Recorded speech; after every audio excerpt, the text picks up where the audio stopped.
Welcome back, this is TTS Daily, I'm Yi. It's the Christmas season, but your Amazon deliveries might be late because the Teamsters Union is pressurizing Amazon to negotiate a contract with potential strikes threatened during the busy holiday season, okay?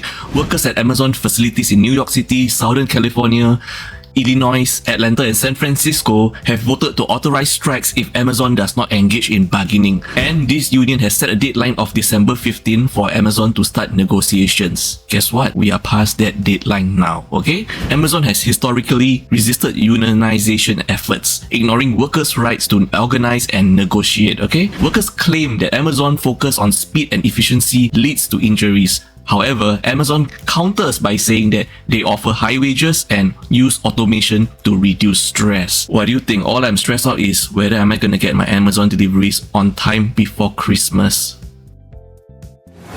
We're back in Asia right now, where if you love durian and if you ever wondered what does it feel like to sleep in the Esplanade, look no further, because Penang is going to be starting their own Durian-Themed hotel, yes. So you can imagine if it's Durian-Themed, I'm thinking the outside, the walls and the feature outside is going to be spiky, like the Singapore Esplanade. Basically, an Esplanade-shaped hotel, but based in Penang, okay? So this new hotel in Penang, themed around durians, is being developed by Hong Kong actress Amy Yip as an investor, with Singapore celebrity director Jack Neo as the creative director. This will be the first in Southeast Asia. Have you heard of any durian-themed hotels before? Anywhere?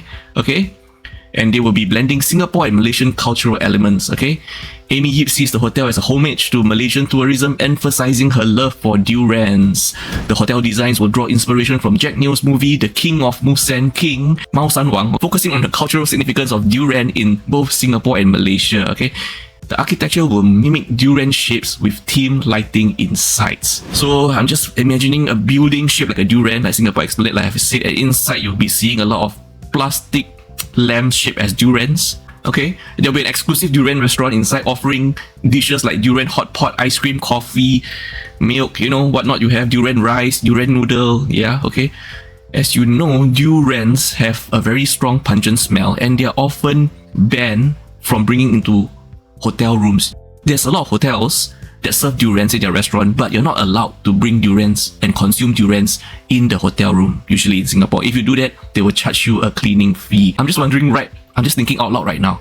This durian-themed hotel, I'm pretty sure you're going to allow guests to eat durians in the room, right? I'm pretty sure you're going to allow guests to consume durians in the room, right?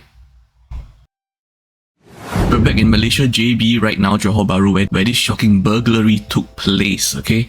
So this happened on December 17 around 5 p.m, 5:22 p.m. to be exact, where two armed burglars climbed over this house and then they set the automated gate to open, and then another accomplice actually reversed a car in, okay? And then they closed the gate again. So the homeowner, upon seeing this on the CCTV, he immediately drove home. You can see from the CCTV footage, he reached home within 3 minutes. By 5:24 p.m, he was already home. He parked his car outside to stop the burglars from escaping with their vehicle.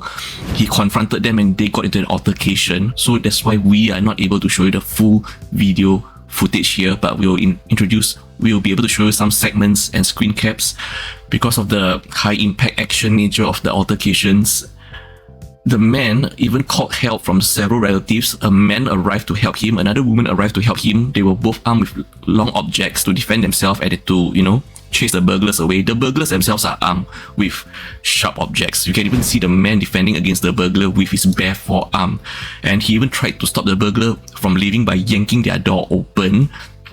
Eventually, the burglar did make their escape. You can even see that what is most shocking about this video is when you see the perspective from all the other cameras in the house. You would see that there's actually a baby sleeping in the living room with their domestic worker. This is really shocking and frightening to see. This is like every parent's greatest fear, you know, is to have a stranger in your house with your child who is defenseless and you're not at home to protect your child. This is every parent's greatest fear. Seeing this just really shook me, you know. Shook me to the core. You can even see from another angle here where the burglar can be seen rummaging through the room, searching through drawers, trying to find valuables. And then the burglar finally running out of the living room past the helper because he could hear his accomplice getting into an altercation outside the house. Thankfully, the child is safe. But I mean, as a parent, I'm sure you can understand this is every parent's worst nightmare. because every father and mother, all they want to do is to make sure their child is safe and protected. Okay, after regaining our composure, we're back in Singapore where we have a slight case update on the murder case in Kovan. We now know the accused is Tu Zai Sing, a 42-year-old Chinese national, okay? And the victim is 34 years old, Miss Dao Ti Hong. He appeared in court via video link on December 19, dressed in a red polo tee with proceedings interpreted in Mandarin. The court remanded Tu for further 3 weeks to undergo psychiatric evaluation at Changi Prison's Complex Medical Center. Okay, his lawyer didn't oppose the psychiatric assessment and ensured Tu knew he had legal representation. The next court mention for Tu will be at January 9, 2025. Previously, he was allowed to visit the crime scene for further investigations. Tu was injured during the incident and arrested at the scene. Both he and another man were taken to the hospital with stab wounds. But however, the victim, Mrs. Dao Ti Hong, succumbed to her injuries in the hospital, sadly. The charge of in Singapore can lead to the death penalty. We're still in Singapore where we're going to talk about this case where the judge has just sentenced this driver, Ko. He hit and ran a pedestrian and left the pedestrian to succumb to his injuries in the hospital. The driver, Ko, has now been sentenced to 1 year in jail and banned from driving for 8 years after release. So netizens are divided over this sentence. For context, on October 29, 2022, driver Ko was driving his Mercedes-Benz from Sim Lim Tower towards a pub near Oxley Tower. Okay, this was when he failed to slow down at a signalized junction and collided with 26-year-old pharmacist David Ng. Ng was flung into the air, landing on the first lane, and then rolled towards the curb where he stayed there before help arrived. Okay, Ko, the driver, did not stop or assist Ng. Ng was left on the road and later succumbed to his injuries in the hospital. Ko continued driving for about 5 minutes to URA Centre's car park where he left his car and took a private hire vehicle with his passenger to the passenger's home. Later that day, Ko arranged for his car to be towed to a workshop for repairs, trying to hide evidence of the accident. Because when the workshop asked him, "Have you filed a report?" he lied about having filed an accident report because he didn't actually lodge any reports. Anyway, police caught up with him, towed his car away, and there was visible damage on his car, cracked windshield and a dented bonnet, and has been suspended from driving ever since. Okay, Ko pleaded guilty to careless driving causing death, failing to assist after an accident, and perverting the cause of justice. 2 additional charges were considered for sentencing. He was sentenced to 1 year in jail and banned from driving for 8 years after release. Ko has admitted he caused death by careless driving, but the victim, Ng, was actually jaywalking at that point, at that time of collision.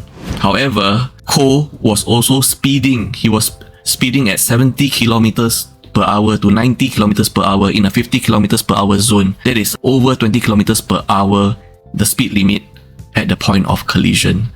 So, you know, it's tough. It's not an easy sentence to pass. And netizens are divided. Everyone has their own opinions.